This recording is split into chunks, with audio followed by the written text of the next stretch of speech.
Мен қазіргі өсіп келе жатқан ұрпақтан қорқамын. Өте қауіпті ұрпақ өсіп келе жатыр. Біздің ұлтымыздың болашағы, біздің тамырымыз мәңгүрттеніп жатыр. Бірақ ешкім оған қарап жатқан жоқ. Қазіргі пандемия болып жатқан аутизм. Аутизм жақшаның ішінде сенсорикалық бұзылыстар деп ойлаймын. Күндігіне бір 3-4 бала келеді. Ол бала үйлене алады, оқуға түсе алады. Нутрициологтардың балаларды емдеуіне қарсымын. Жалпы аутизмге көп адамдар қазір ұстап қалып жатыр ғой осыны. Ерекше балалар табыс көзіне айналды. Табыс көзіне айналды. Еркек адамның ұрығы әсер етеді.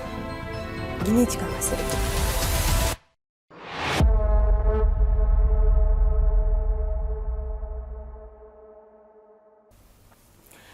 Армысыз ағайын, бүгін менде қонақта интегративті невролог Ғалия Нұржанқызы. Ғалия ханым, қош келдіңіз. Сонау Түркістаннан келіп отырсыз. Біздің сұхбат үшін. Айтыңызшы, осы салада сіздің жүргеніңізге енді талай жылдың жүзі болды ғой. Сұхбаттарыңызды мен жиі көремін. Практикаңызда қанша аутизм диагнозы қойылған баламен кездестіңіз? Негізі, Айгерім ханым, өте жақсы сұрақ қойдыңыз. Аутизм диагнозы қойылған балалар өте көп келеді маған. Күндігіне бір 3-4 бала келеді, бірақ шын мәнінде менің өзім жеке аутизм диагнозы өте сирек қоям. Себебі қазіргі әрбір 2-3 балаға қойылып жатқан аутизм диагнозы, хит диагноз, атқа қарамады, команда орындамады, қоғамға қосылған жоқ, болды аутизм деп қойып жатады, өкінішке орай. Бірақ менің қоятын бұл аутизм диагнозы өте сирек қоямын, истина аутизмді. Және истина аутизм болғаның өзінде ол қорқыныш емес. Ол состояниедан баланы коррекция жасауға болады. Әрине ол өте ұзақ еңбек, шыдам, қабылдау қажет, бірақ біздің қазақта мынандай ұғым бар да, аутизм деген диагноз қойса, олар бірден Google-ға кіреді, бірінші шыққан мезетте. И ол жерде көп жазу шығады, шизофрения сияқты деп. Біздің қазақтың қоғамы әлі аутизм диагнозын қабылдауға дайын емес екен. Ең бірінші өзі период болады, мысалы сізден өтті.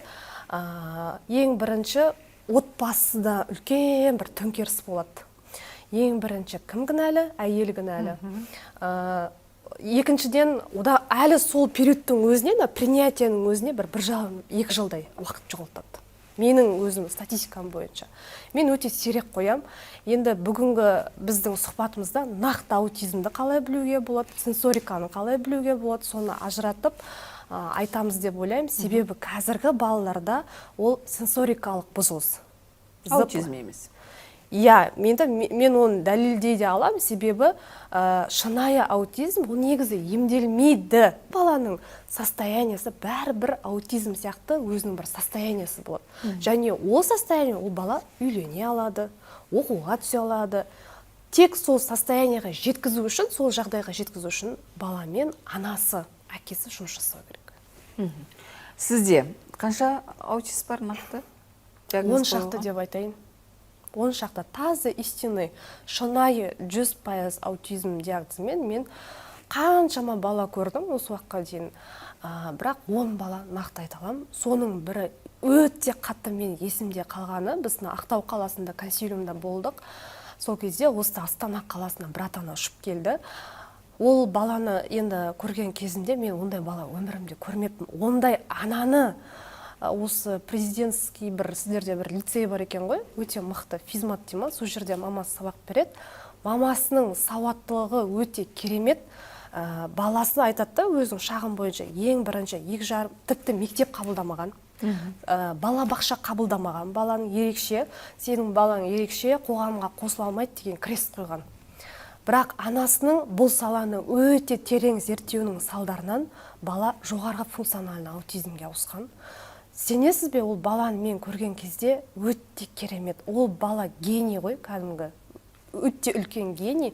Енді біздің Қазақстанға ол балаға көп мұғалімдердің шамасы жете алмай, оны оқытуға, өйткені ол мұғалімнен бұрын айтып қойды, мен кәдімгі видеосын көрдім. Нешедегі баласы? Ол қазіргі, 12 жаста.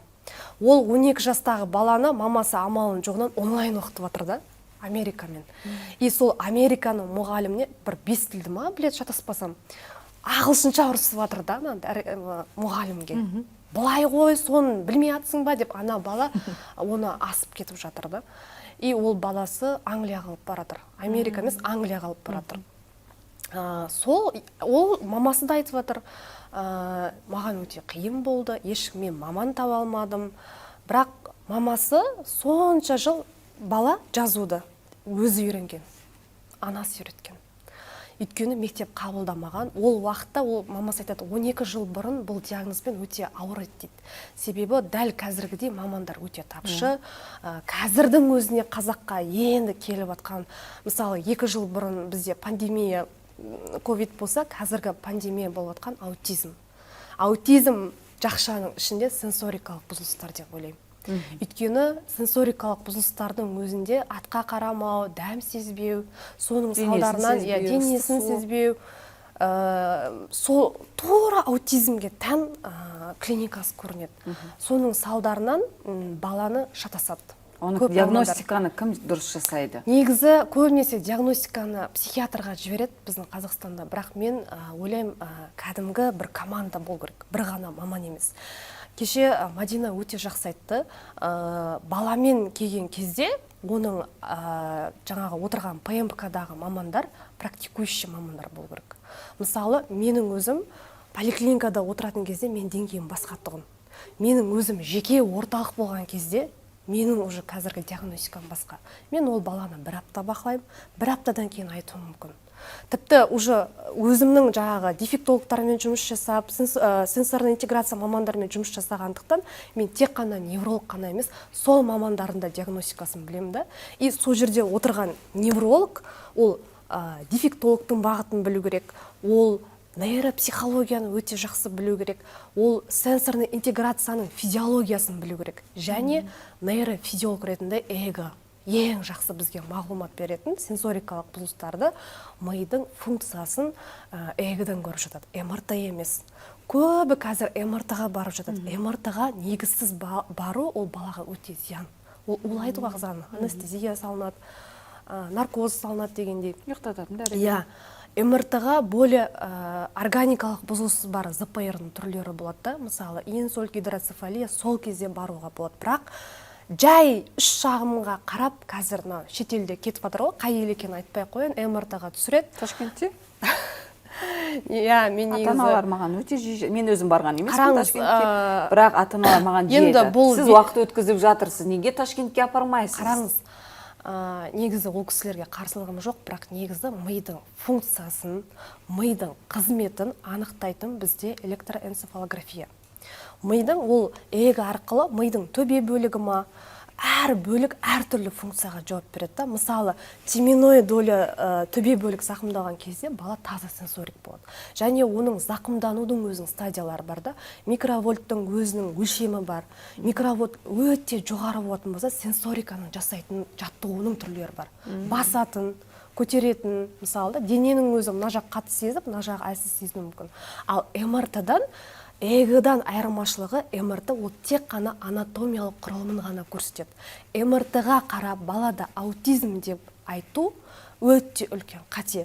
Ол мүмкін Ташкентте сондай бағыт бар шығар, бірақ әлем бойынша ондай ешқандай ғылыми дәлелдеме жоқ.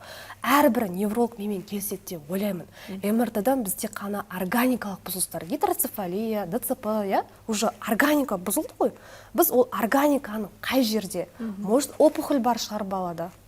Ал эгодан, мысалы, сіз өзіңіздің балаңызға эгоға түсіріп, эгоны оқитын маман, невролог. Бізде тапшы ғой, айтпақшы, эгоны да, МРТ-ны да оқитын маман тапшы. Мен мойындаймын, мен резидентураны бітірген кезінде, мен эгоны мықты білмейтін тұғым. Эгоны мен бөлек нейрофизиолог маманнан оқыдым. Университетте емес, шынымды айтайын, себебі ол жерде маған жеткіліксіз болды. Биткей болды да. Қазір өзім бөлек оқыдым. Себебі менің түсінгенім, мақыл сіз біліп отырсыз, сенсорикалық бұзылысы бар. Ал сол сенсорикалық бұзылысы мидың қай жағында? Өйткені соған жасалынатын жаттығу бар. Сіз білесіз бе, қазір мысалы АФК мамандары бар, сенсор интеграция. Ол кісілер негізі дәрігердің заключениесін күтеді. Бізде қалай ЗПР деп қояды, саутическими чертами деп қойылады, ары қарай па нейрофизиология ештеңе жазылмайды, па нейропсихология. Негізі оны невролог білу керек. оны біздің классикалық медицинаның кітаптарында да жазылған. Оның бір андай бір ғажайып, мына жерде мен күштімін деген сөз емес. Ол кәдімгі оқулықта жазылған.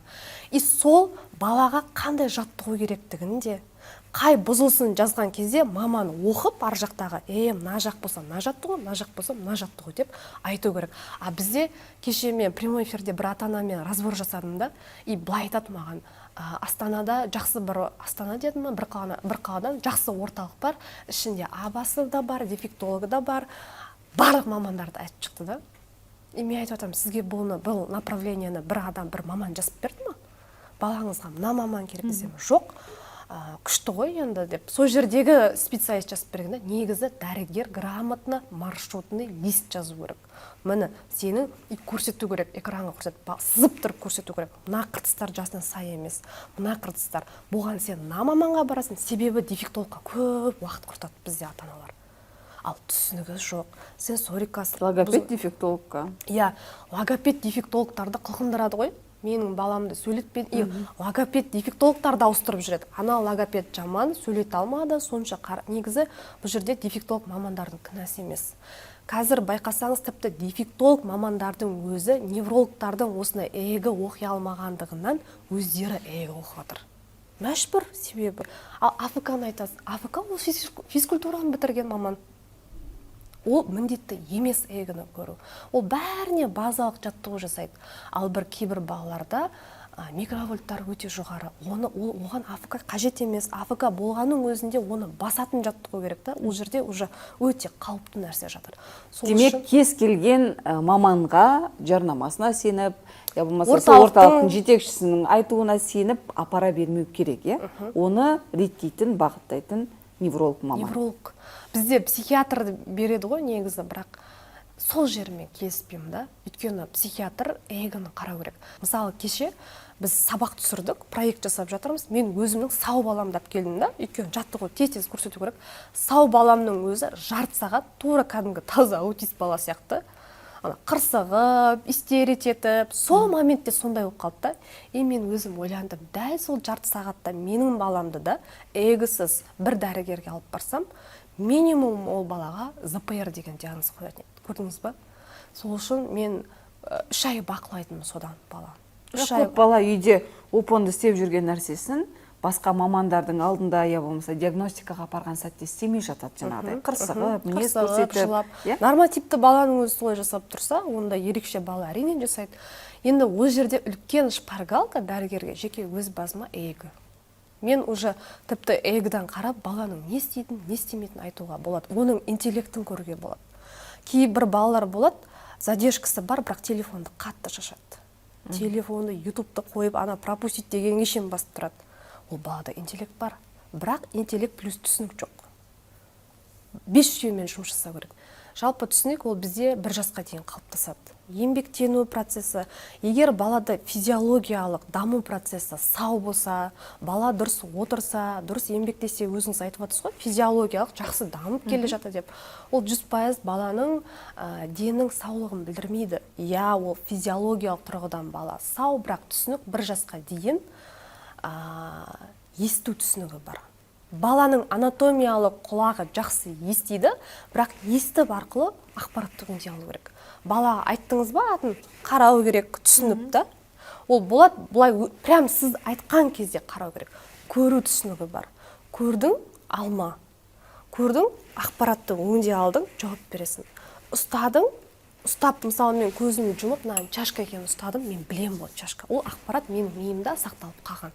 Одан кейін иіс сезу. Қазір балалардың иіс сезетінің өзін ата-аналар байқамайды. Иіс сезу түсінігі арқылы. Көзіңізді жұмдыңыз, иіскедіңіз, сіз алма екенін, шырын екенін білесіз, және қандай шырын екенін білесіз. Міне түсінік. Одан кейін дәм сезу. Дәм сезу қазір неше түрлі диеталар хит болып кетті ғой, неше түрлі баттар хит болып кетті, баланың тәбетін ашады. Негізі дәм сезудің өзі түсінік. Біздің ең бірінші тәттіні қатты сезеді екенімізді, ал одан басқа көкөністердің дәмін біз әлсіз сеземіз табиғаттың өзінен. Ал бұндай ерекше балаларда дәм сезудің бұзылысынан сай, басқа тағамдарды бала бір жеркенішті болып сезуі мүмкін. Сенсорикалық бұзылыста да соның салдарынан балада избирательность болады. бұл аутизмге тән емес. Сонда дәм сезу, есту, көру, жанасу, тактильность. Кейбір балалар бар, наны саламайды деген кезде ол бала сезбейді. Қол арқылы сезбейді. Мысалы, мен сіздің қолымды жұмып, мына жерге пиаланы берсеңіз, мен пиала екенін айтып берем. Хотя мен көріп тұрған жоқпын. Вот сол 5 сезім мүшесі жақсы дамыған бала, вот сол кезде жақсы дамиды. Ал қазіргі сенсорик деп айтып жатқан енді бүйтіп, аутизмді сәл былай жылжытып, орнынан сенсорикалық бұзылыс бар келе жатқан балада осы 5 сезім мүшені эгодан көруге болады. Өте көп функциялар бар. Бізге жақсы ақпарат беретін эго. Эгісі таза деп айтатындар бар, еще эгода острый волны бар деп, судорогасы болмаған бар ғой, абсанс деген судорога бар, бірақ мүлдем судорогасы негізінде жоқ балаларды жылдар бойы судорогаға қарсы препараттар ішу, солай шатастыратын мамандар да бар да, өзім көргем. Негізі ол балада острый волны деген барлығы бір эпилепсия емес, острый волны деген гипоксия, интоксикацияның да салдарынан болуы мүмкін. Сол үшін негізі біздің осы қазақ еліне қатты, бұл біздің ұрпақ қой, Айгерім ханым. Сіз кеше ғана айтқансыз, Ғалия ханым. Мен қазіргі өсіп келе жатқан ұрпақтан қорқамын. Өте қауіпті ұрпақ өсіп келе жатыр деп, неге? Айгерім ханым, маған күнде өте көп пациенттер келеді. Сіз білесіз ба, ата-ана біз жаңағы командамен консилиум жасаймыз, сол кезде мен байқаймын, 2 жасар, 2,5 жасар бала, ұл балалар, қыз балалар өте көп мастурбация жасайды. Өте көп. Оның ата-анасы байқамайды оны. Байқаса да ол мойындамайды, біртүрлі қылық екенін біле тұра, мойындағысы келмейді. Қазіргі ол мастурбация жасап атқанын білмейді. Мені көрдіңіз, осы жерде маман дұрыс жұмыс жасамағандықтан, баланың жаңағы стимдерін басалмағандықтан, волналар көбейіп кеткен салдарынан балада мастурбация болады. Ол санасы төмен бала мастурбация бір ұятсыз екенін түсініп жатқан жоқ, ол денесін басқара алмайды. Бір нәрсе өзін тыныштандыру керек та.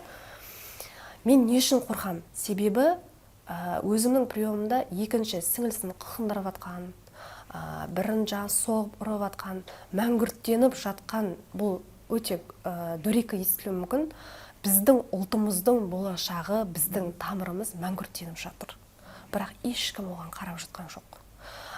Себебі қазір өзім мынандай состояниеде сезінем. Бір кеменің түбі бұзылып, су кетіп жатыр да, әлі су кеткенге дейін уақыт бар бізде. Бірақ соны бір өзім ғана былай жабумен шамам жетпейді, дұрыс па?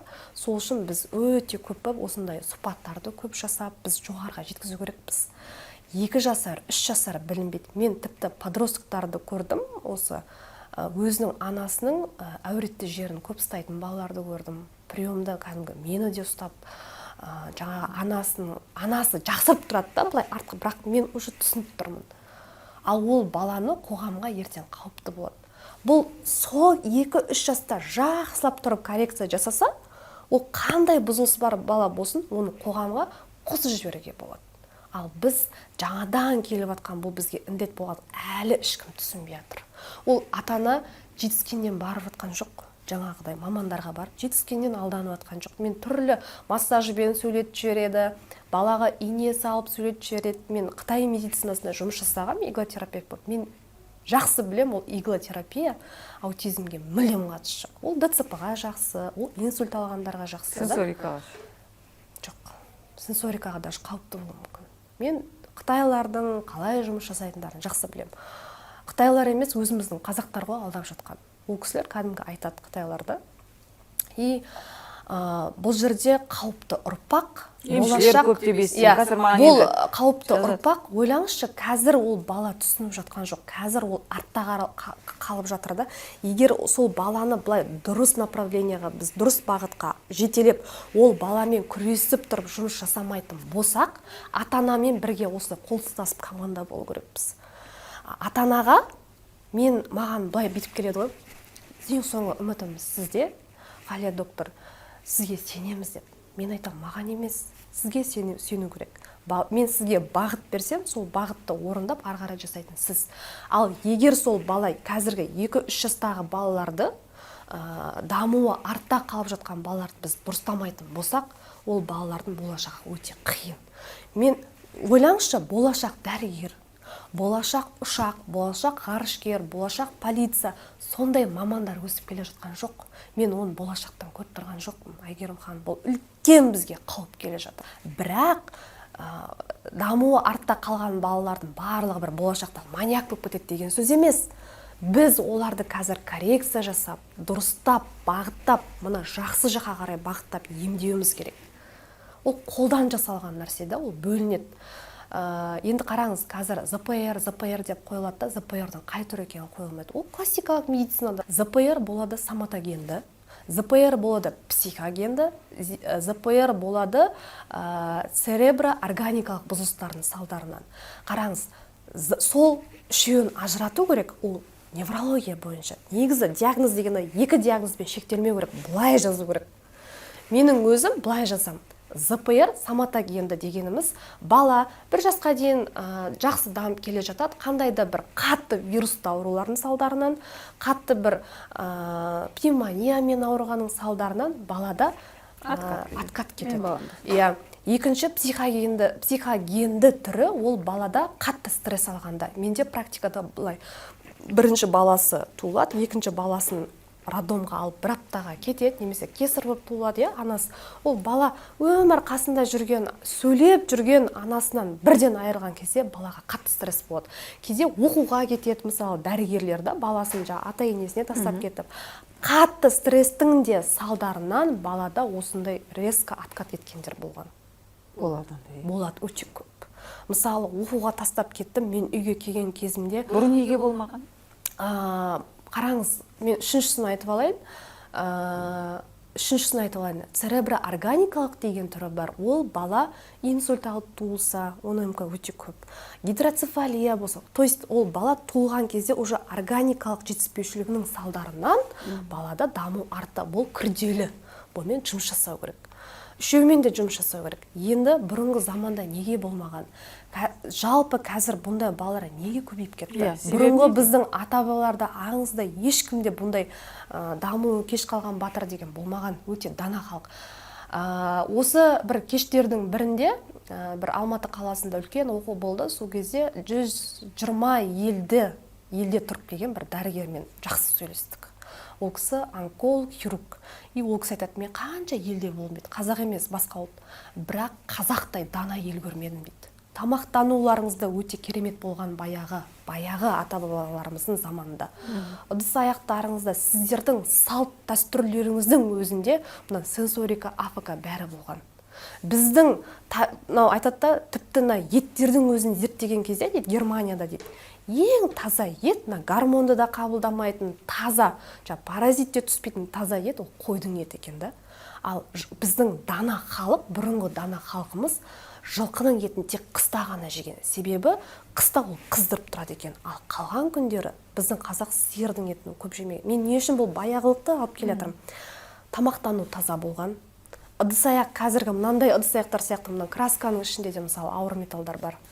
Қазіргі алюминий ауыр металл, косметика бетіміздегі, кірпік, краска барлығы ауыр металл, ол біздің кожа арқылы лимфа, қан тамырға өтеді. То есть айналамыздағы токсикалық заттар өте көп. Агуша пластикте тұрады. Сіз білесіз бе, қазір не үшін тіпті көгілдірлер көбейіп кетті? Біз осыны жақында оқуда таң қалдым. Пластик көбейді. Жүкті әйелі пластикпен жүреді. Ешкім қазір жүктілікті ведение жасайтын адам жоқ бізде. Сол біздің айналамыздағы токсинді заттардың көбеюінің салдарынан, және ол токсинді заттар әйел адамның ағзасын, эндокринді жүйесін, иммунды жүйесін, зат алмасу, метаболизм бұзылғаның салдарынан, мынау қураған ағзаға бала біткен кезде осындай бұзылыстармен болады. Енді сол жерде айтты, пластик туралы айтты. Пластиктің біздің ағзада өте көп пайдаланған кезде эстроген деген гормон көбейіп кеткен. Қазіргі 2 жасар, 3 жасар балалар бутылка, пластикпен, сол эстроген ол женский гормон ғой, әйелдің. Солдан қазір нәзіктіктер көбейіп кетіп отыр. Ол да әсер етеді. Менің сонда не істеу керек, қалай шектейсің өзіңді? Мысалы, анау болмайды, мынау болмайды, жоқ, менде мысалы пайдаланамын, бірақ мен тамақтану дұрыс. тамақтану деген мысалы сіз балаларыңызды қараңыз, қалай иә, тамақтандырасыз? бұл жерде диета десе бәрі айтады, диета очень дорого, андай мындай. Біздің халық барады да БГ деген ұндарды үйіп алады, бір нәрсе печеньеларды жоқ. Біздің қазақтың өзіміздің баяғы, біздің қазақ қамырды көп жемеген. Бізде выпечкадан тек қана бауырсақ қана ғой. Қазіргі ұндардың құрамына тек қана глютеннен бөлек өте көп гербицидтер, пестицидтер. Менде бір пациентке ата-анасына айтып жатырмын, сөйтсем ол кісінің әкесі ұн өндіреді екен. Сенесіз ба, сол ұн өндіретін әкесі мені подтверждать етті ғой. Иә, біз қосамыз деп. Сонда дұрыс тамақтану арқылы аутизмді, ЗПРді, расты, яғни Тек дұрыс тамақтану емес. Жеңе ала ма ата-ана? Қараңыз, ал дұрыс тамақтану не үшін керек, Айгерім ханым? Мидың метаболизміне, миға бізге белок керек. Екі үлкен игрок бар бізде. Белок, фермент, иә? Белоктар тіпті иісі бұзылған балалардың мұрындағы рецепторларда белоктар болады. Ал ол балада белок жетіспейтін болса, ол иіс сезу бұзылады. Белок дегеніміз, біз мысалы мынау жерде отырмыз, мынау кірпіш, осы біздің ағзамыздың белогы. Біздегі органдар, біздегі әрбір гормондар барлығы белоктан тұрады. Ал белок бізде немен келеді? Ауа арқылы келмейді, дұрыс па? Біз оның бір белок, ол бізге тағам арқылы келеді. Мидың зат алмасу процесіне, бүкіл ағзаның зат алмасу процесіне белок, дәрумендер тасымалдайды. Ал сол әкелген дәрумендерді құлыпқа кіліп қойған сияқты клеткаға кіргізетін бізде фермент. Сіз тіпті шетелде хит болып отқан биотин деген бат бар. Ол биотин ағзада өзінің кіргізетін ферменті болмаса, түк пайдасы жоқ. Асқазан мен ішектің, асқазан, ішек, мидың байланысы өте терең. Біздің асқазанның өзінде нейромедиатор бар. Сізде ертең өте маңызды бір экзамен, сіздің ішіңіз өтіп жатыр. Болады ғой сондай? Көрдіңіз ба? Өте тығыз байланысты. Көп ата-аналар былай жазады, сонда тамақтану арқылы баланы сөйлетіп жібере ме? Жоқ. Ол бұл жерде біз дұрыс тамақтану арқылы баланы сөйлетіп аутизм жеңу емес, дұрыс тамақтану арқылы бүкіл ағзаның метаболизмін дұрыстау. Бір, екінші, қазір құрттарға қарсы антипаразитарны протоколдар күшті аутизмде хит болып жатыр да, балаға бір 50 түрлі бат жазып жібереді. Қараңыз, Алла тағала біз киіз үй заманында тас ғасырынан келдік, ешқандай бат ішіп өскен жоқпыз. Мен тіпті баттар жазғаның өзінде амалдың жоғынан мен қасына тамағын жазып қоямын. Продуктмен, мынада квашеный капуста фермент, осын же, фермент же, егер фермент жемей тұрса, пока бат бер деп. Ол Алла тағала барлық емдеу жүйесін біздің ағзаға енгізіп қойған биологиялық ол механизм. Біздің ағзамызда антипаразитарлы жүйе бар, біздің ағзамызда иммунды жүйе бар. Миға түсіп кеткен инфекция, қазір инфекция деп инфекционистер ерекше балаларға инфекцияға қарсы препараттар жазып береді да, бірақ мен онымен келіспеймін. Себебі егер өзінің ағзасындағы иммунды жүйесін реттесе, өзінің ағзасында антипаразитарлы жүйе, ол бізде өт, бауырдың өзінің детоксы емі не екенін айтайын ба? Оп-оңай, Безбадов. Сауна, терлеу. Екінші, дұрыс ұйықтау. Мысалы, ондан кейін ұйықтасаңыз, ешқандай препаратсыз бауырдың детокстық фазасы жақсы жүреді. Антипаразитарлы жүйесін баланың емдеу керек. Но не антипаразитарный протокол. Как бізде ата-аналар қазір нутрициолог деген хит болып жатыр ғой. Мен осы жерде нутрициологтар ренжімесін, без медицинского образования нутрициологтардың балаларды емдеуіне қарсымын. Маған келмей-ақ қойсын. Ол бір мен деген сөз емес, ол өте қауіпті. Мен оның последствиясын... Яғни сиқырлы баттар, сиқырлы дәрумендер жоқ дейсіз. Жоқ, иә. Маған көп сұрақ қояды да, бірден жай емін айтыңыз деп. Ол баланың бірінші қай жүйесінде бұзылыс бар, тексеру керек. Маған барлық жүйесі сау бала әлі көрген жоқпын. Барлық балаларда эндокринді жүйе бұзылған. Қазіргі мына экранның артында көріп отқан ана да білмейді, өзінің баласында эндокринді жүйесі бұзылып отқанын білмейді. Менде апарық 2 жасар бала жировой гепатозбен. Тіпті әшін УЗИдің өзінен бір атана Астанадан 3 бүйрек бар екен анықталды, мысалы да, патология. Өте көп білмейді ғой, бізде чекап анализдер деген тапсырмаймыз, біз бірден ми бізде. демек аутизмді емдеу үшін аутизм болсын, бұл жерде диагноз маңызды емес. Бұл диагноздар қалай қойылады? Бізде сол ғой, диагнозды қай диагноз? Бізде ағзадағы диагнозды анықтап алып ем жүргізу қажет. Жоқ, дұрыс. Диагнозды не үшін анықтаймыз? Диагнозды мамандарға бағыттау үшін. Бірақ дәрігер баланың ағзасы мен ішімен жұмыс жасайтын дәрігер, сол мысалы қараңыз, гастрит десеңіз сіз білесіз, асқазанның бұзылысы, асқазан қабынуы, пилоневрит десе білесіз, бірақ ЗПР аутизм деген нақты органның қай бұзылысының атауы емес, ол симптомдардың атауы. Түсініңіз ба? Сөйлей алмай ма, дамуы кеш па, дамуы кеш. Оны сіз де айта аласыз, көшедегі балам мынау ЗПР немесе аутизмде. Бірақ сіз ол баланың ағзасында не болып жатқанын анықтай алмайсыз. Сонда, мысалы мен ЗПР, барлық нейропсихологиялық бұзылыстарды айтып беремін, тактильный, вестибулярный деген сияқты. Бірақ астына қосымша диагноз деп, железодефицитная анемия, митохондриальная дисфункция, әрине оның барын дәлелдейтін анализдерде подтверждение болу керек. Яғни астындағы сол қосымша диагноздар алып келеді сол белгілерге, симптомдарға. Яғни ағзадағы дефициттерді жою арқылы жаңағы емді дұрыс жүргізуге болады. Дефициттерді жөндеу және бұл дәрумендердің өзін өндіретін бізде бактериялар бар, сондай механизм бар. Мысалы сіздерде хит болып жатқан нейромаг, біз өмір бақи, біз магний деген ішкен жоқпыз ғой. Сол Б тобының дәрумені, барлық дәруменді біздің ағзада өндіретін бактериялар бар. Ал сіз не істеу керексіз? Сіз сол жүйені дұрыстау керексіз. Тоқтап қалған сағатқа батарейка қойған сияқты, сол жүйені дұрыстайды, ары қарай өзі жұмыс жасайды. Ол маған келді, дәрі алды, ол өмір бақи маған келіп отпайды, өзінің ағзасын іске кілттеп қою керек. Машинаны оталдырып, машина ары қарай өзі жүріп кету керек. Яғни аутизм болсын, ЗПР болсын, мен диагнозды қоям, бірақ менің көп фокусты қоятыным ағзаның ішіндегі метаболизм.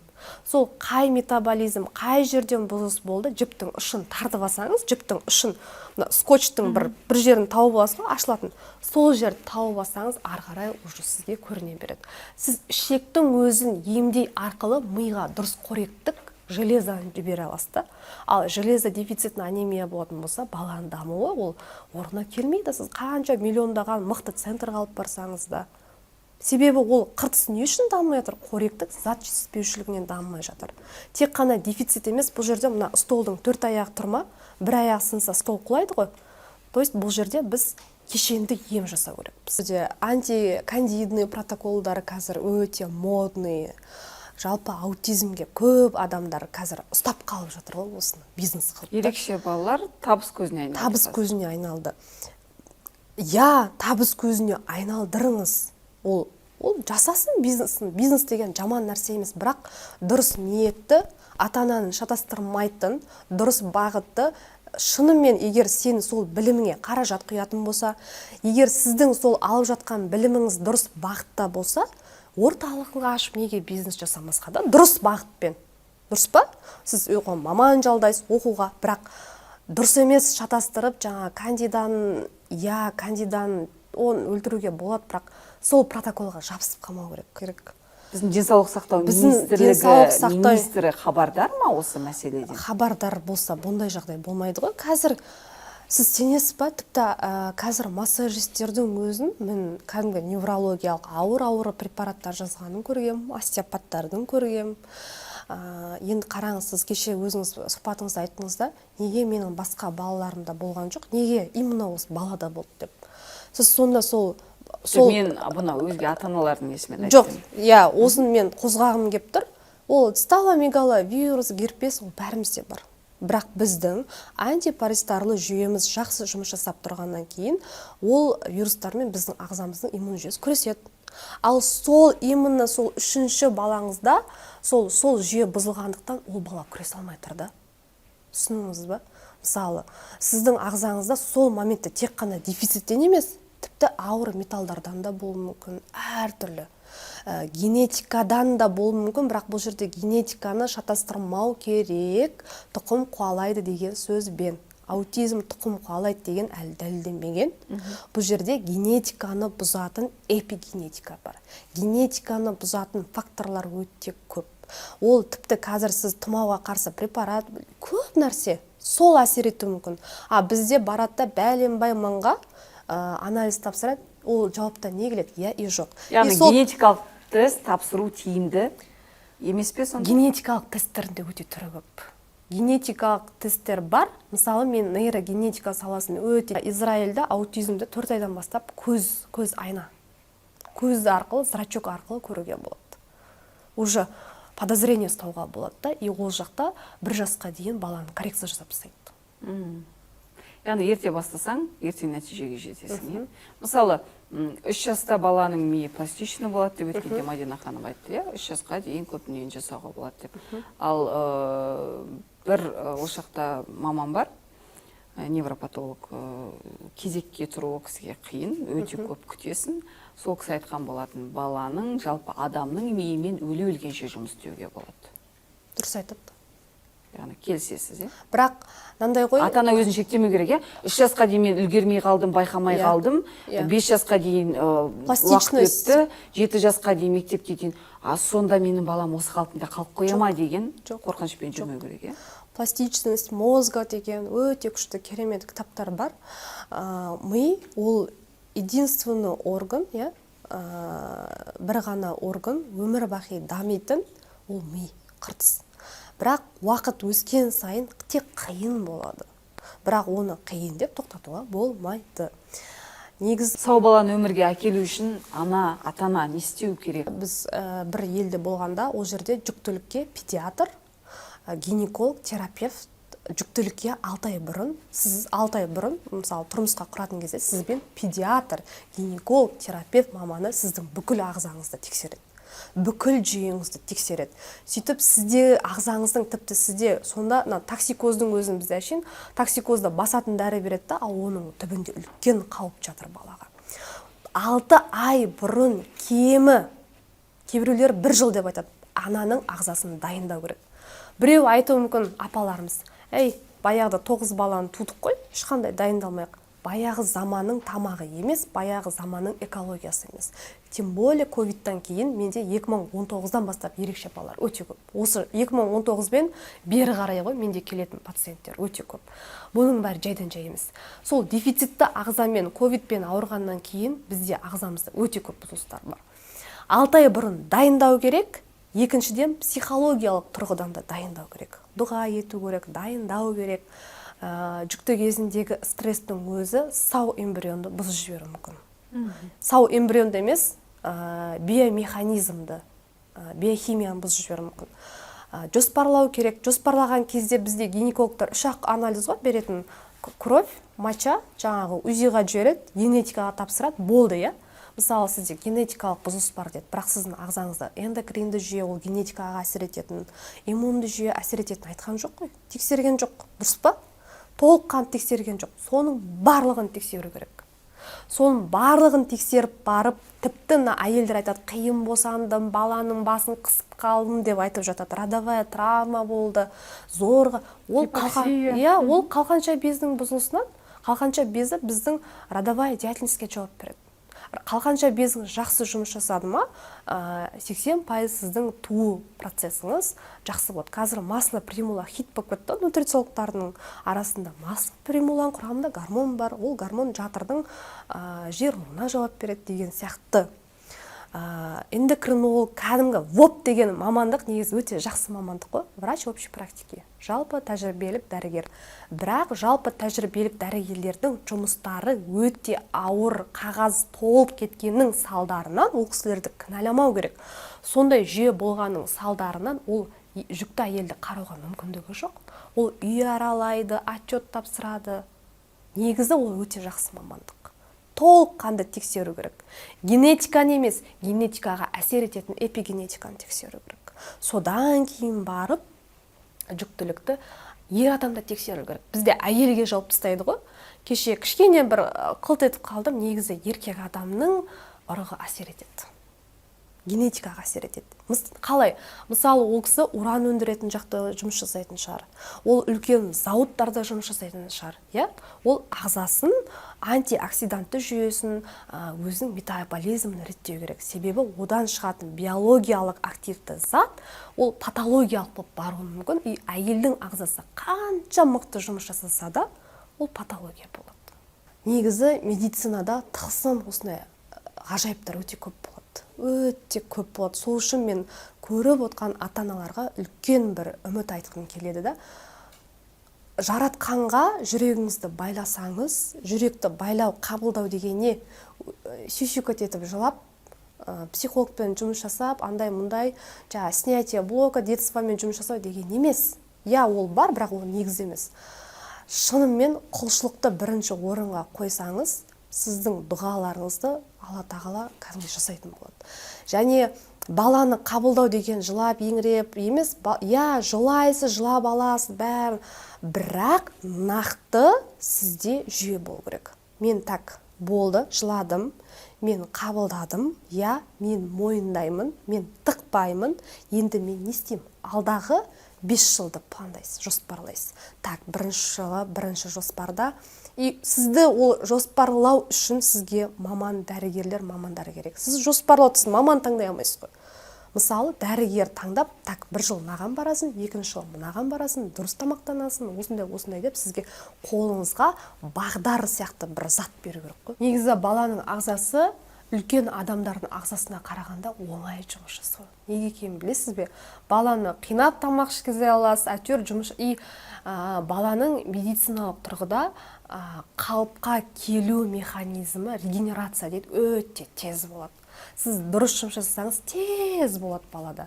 Балада тіпті жараның өзі тез жазылады. Күнделікті ата-ана 2 сағат баламен жұмыс жасайтын болса, анау реабилитацияға бармай-ақ нәтижеге шығарған балалар бар менде ата-ана. Мен ол видеосын қағазға, қымбат коррекциялық центрларға тіреліп тұрған еш нәрсе жоқ дейсіз ғой. Менде жақында осы Атырау қаласында мен естімегем, Генушкин деді ма, бір ауылдан бір қыз келді. Ол қыз айтады, балам ерекше, маған Алматыға апардым, басқа қалаларға апардым, балаңда аутизм деген диагноз қойылды деді. Одан кейін менің сізге келетін, немесе жаңа қымбат орталықтарға баратын қаражатым болған жоқ. Біз өзіміз пәтер жалдап тұрдық дейді. Бірақ сіздің сторисіңізден мен бағытты түсіндім дейді. Мен сіздің сторисіңізден дұрыс тамақтандыруды, кәдімгі өзіміздің қазақтың сорпасы, қымыран қымызы. Дұрыс тамақтану дегеніміз ағзаға белокқа бай, клетчаткаға бай, және май. Топливо для мозга – это органикалық майлар. Жіліктің майы, іш май, құйрық май, нормада беру керек. Қасықтың ұшымен, баяғыда біз жіліктің майын жақсы жейтін едік қой. Дұрыс тамақтану деген өзіміздің қазақтың қартасы, ішек қарыны, неге құрамында коллаген бар, белок бар, пробиотиктер бар қазір. Қымбат пробиотик деген қымыз қымыран ғой өзіміздің. Өте жақсы. Балалар ішпейтін болса? Ішпейтін болса, ішпеуінің өзінің балада проблемасы бар. Оның баланың сол дәмді сездіретін техникалары бар. Баланың сенсорикалық мамандар жақсы жұмыс жасайды. Қымызды ішкізу, барлық продуктын бала ішу керек. Бала бір продуктын ішпей ма, онымен жұмыс жасау керек. Сенсорикалық мамандар дәм сезумен үйретеді, оның өзінің техникасы бар. Одан кейін біздің сорпа. Наташа Кэмпбелл деген балалар невропатологы бар. Шетелде ол өзінің баласы аутизммен туылған, бірақ ол кісі өзінің баласының аутизм емес екенін дәлелдеп нормаға шығарған. Ол кісі Еуропада, сол кісінің ГАПС деген диетасы бар, мен оны қатты қолданам, біздің қазаққа қатты ұқсайды. Себебі 8 сағатты қайнатпа сорпа ішектің бүрлерін жақсы қалпына келтіреді, және гематоэнцефалический барьер, тамырлардың қабырғасын жақсы қалыпқа келтіреді. Сол арқылы сіздің ағзаңызға қанша инфекция түссе де, вирус түссе де, ол қан тамырға өткізбейді, ал қан тамырға өтпеген нәрсе миға да бар, патология бұзылмайды. Өзіміздің қазақтың халқы ауру астан, аштан өлмейсің, астан өлесің деген даналық сөздердің астында қатты мән бар. Ал енді қазір тағы сұрақ қойыңыз, АФК дегеніміз не? Сенсор ауылда отқан ата-аналар білмейді, ол бір андай бір тек қана Астанада бар, Алматыда бар деп ойлайды. АФК дегеніміз өзіміздің қазақтың алты бақаны. өзіміздің қазақтың асық атуы, ләңгі тебу, өзіміздің қазақтың ақсүйек ойнауы, ол миды дамытатын жаттығу, бейімделген спорт деген әдемі атау қойды да шетел жасап жатыр. Негізі біздің қазақта болған. Ал сенсорика дегеніміз сезім арқылы жүн тұту. Балалардың жаңа далада жалаң аяқ жүруі, құмда жүруі, теңізде шомылуы, үйдегі жаңағы жұмсау, эрготерапия дейді. Аты эрготерапия, казалось, бұл күшті бірақ эрготерапия деген үйдегі түймеңді түймелеу, киімді кию, қасықты ұстау, сол.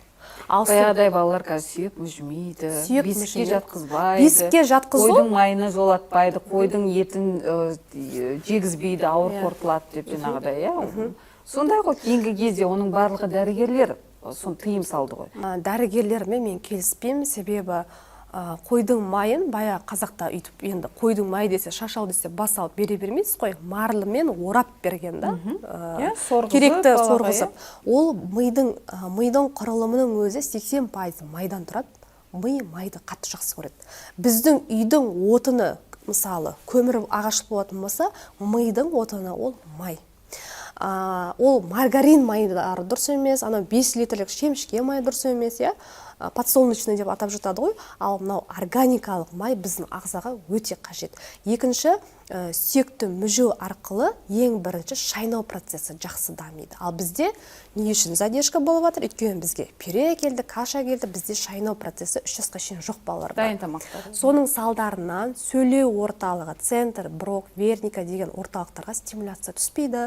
Ал баяғы ата-бабаларымыз құрт жеген, шайнау процесі жақсы болуының өзі екі жақты бағытта жақсы жұмыс жасайды. Сөйлеу орталығына стимуляция жасайды және асқазандағы ферментмен, жаңа айттым ғой, фермент бөлініп, ол тағамды сіңіруге, уже клеткаларға апаруға дайындалады. Шайнап жатудың өзінен уже біздің асқазан ішек жүйесі дайындалады.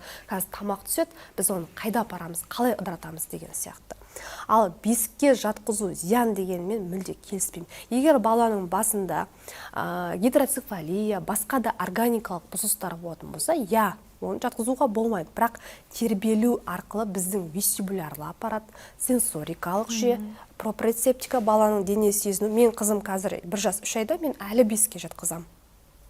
Бесік ол біздің құндылық. Қазір ананы болмайды, наны болмайды деп біздің кемшілігіміз қазір дәстүрлі медицинаның бір ақсауланып жатқаны, тамақтануды, дұрыс өмір сүру салтын шектеп, орнына дәрілер келіп жатыр да. Ол мүмкін білмеймін, дәрі сататын адамдарға бір минус ба, бірақ негізі біздің қазақтың мынау жаз деген аймақ өте күшті мезгіл ғой. Африка деген ауыл, дұрыс тамақтану деген қазақтың қымыз, қымыран, сорпа, ет, құлақ жегеміз біз баяғыда, тіл жегеміз, миды көп береді маған. Ми, сүйектерді ұстатып қоятын.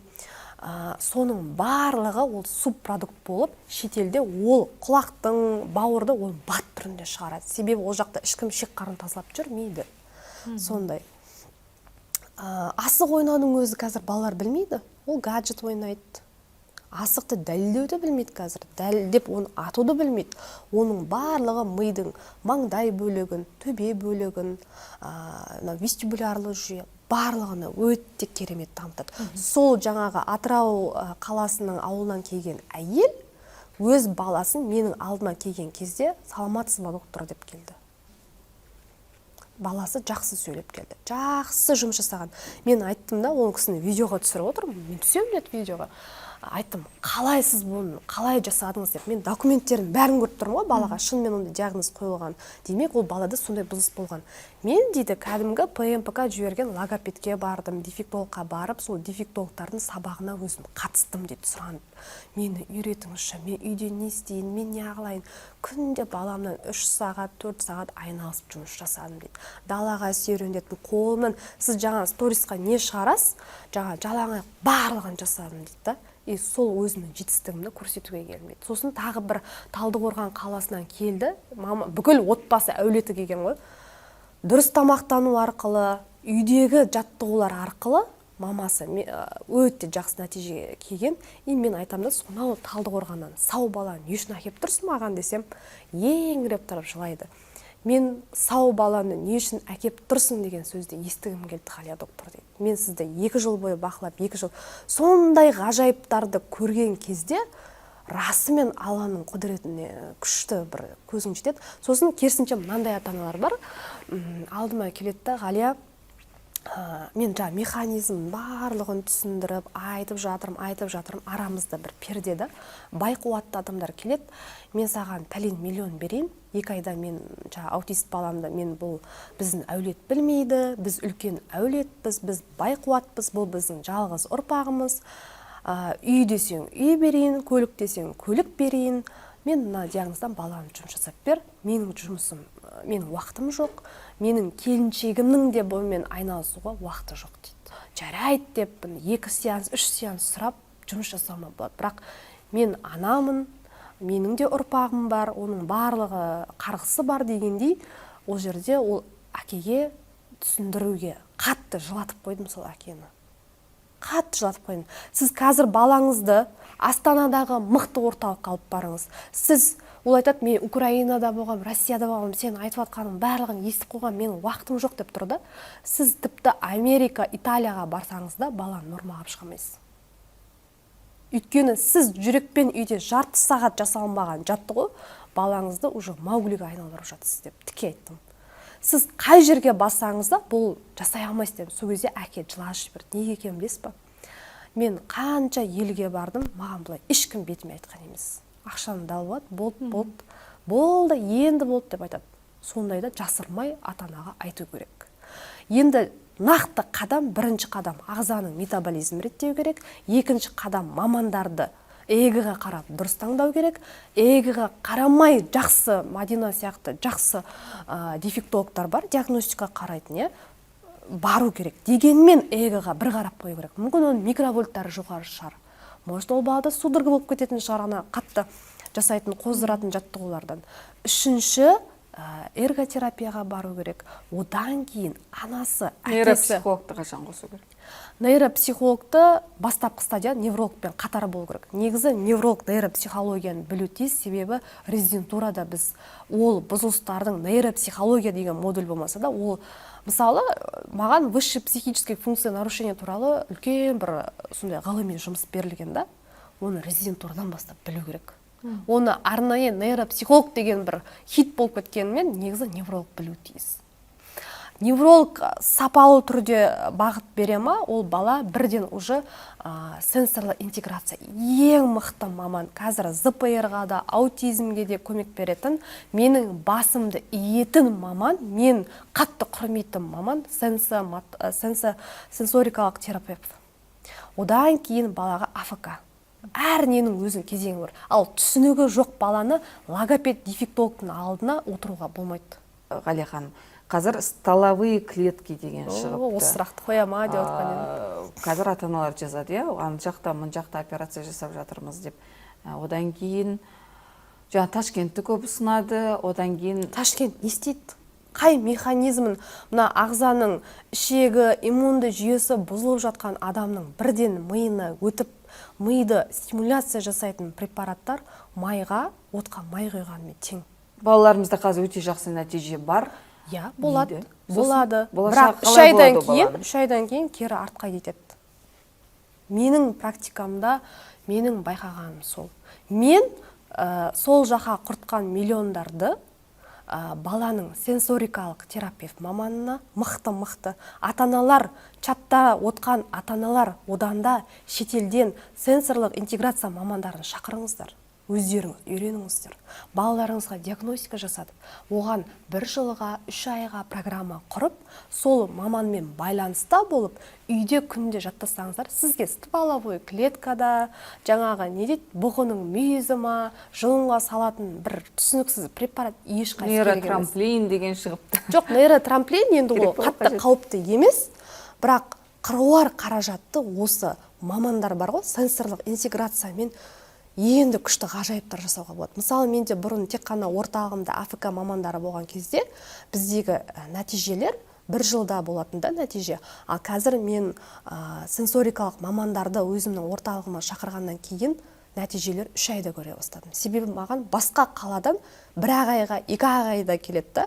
И ол 1 ай, 2 айда нәтиже болу керек қой. Кәдімгідей тез болады екен. Сіз ол балаға түсінікті тек қана Алихан, мама деп айт, папа деп айт демей, баланың ойын арқылы, дамыту ойын арқылы соған қаражатты көп бөлетін болсаңыз, қаражаттан бұрын өзіңіз, сіз болашақта 24-те 7 баламен болатын сіз тамақ ішіп отырып, үйде жүріп отырып, баланы жұмса, балаға күнделікті тек қана партада отырып, ананы айт, күнделікті өмір салтымен баламен қарым-қатынас жасай отырып, сіз баладан жақсы нәтиже шығарып, қаншама миллиондарыңыз қалтада қалады, қаншама нервіңіз, ресурсыңыз қалтаңызда өзіңізде қалады.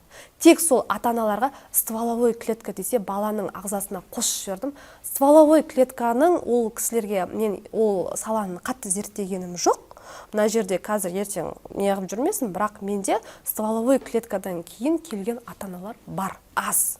Менде ондай салдырған ата-аналар аз. Менде ДЦП-мен болды и жаңа 10 қалған бала болды. Шынымды айтайын, нәтиже қатты айтарлықтай көрген жоқпын. Себебі мен ол саланы мен стволовой клеткаға қарсылығым да жоқ, бірақ мен ата-анаға айтатыным, андай бір Грузияға барып бір нәрсе салат деп, мен кейде аяйым сол баланы ше. Аутизмнен қорқудың қажет жоқ, оны да ол баланың тіпті эгосы да таза болуы мүмкін. Бірақ ол балада тек қана бір проблема эмоцияда, және қоғамға кішкене коммуникация жағынан проблема болуы мүмкін. Бірақ аутизмді коррекция жасап, үлкен жетістікке баланы жеткізу керек. Оған ең бірінші көмек беретін дәрігер емес, маман емес, біз тек бағыт беруші, себепшіміз ата-ана. Сосын мынандай блоктар ұнамайды, осы эфирді пайдаланып тұрып айтып кетейінші. Өз баламды аутизмді емдеп шықтым деп, қазіргі Ресейде көп ата-аналар осындай ерекше балаларға біздің Қазақстанға ем жүргізіп жатыр екен. Нутрициологты оқып алады. Мен өзім, оның баласы сенсорик болған. Біріншіден, екіншіден оның баласы 100% жазылғанын ешкім көрген жоқ. Бәрібір ол особенность қалады. Сөйтіп, біздің қазақтың қоғамын шатастырып жатыр. Өте ауыр дәрілер беріп жатыр, 50 түрлі антибиотик дегендей. Сол үшін сантехник летчик боламайды, летчик сантехник боламайды. Сапалы дәрігерді табу керек. Сапалы дәрігерлерді көп оқыту керек үкімет. Сол сапалы дәрігерлер көбейген кезде ғана біздің кішкентай қоғамыз тамырымыздан бастап шірімей тұрған кезде дұрыс жұмыс жасауымыз керек. Біз сол шіру процесінің бастапқы стадиясындамыз. Бірақ мен болашақ сенем, біздің қолымыздан келеді. Рахмет. Қымбатты көрермен, осымен сұхбатымыз тамам. Міндетті түрде қарап шығыңыз және пікіріңізді қалдырыңыз.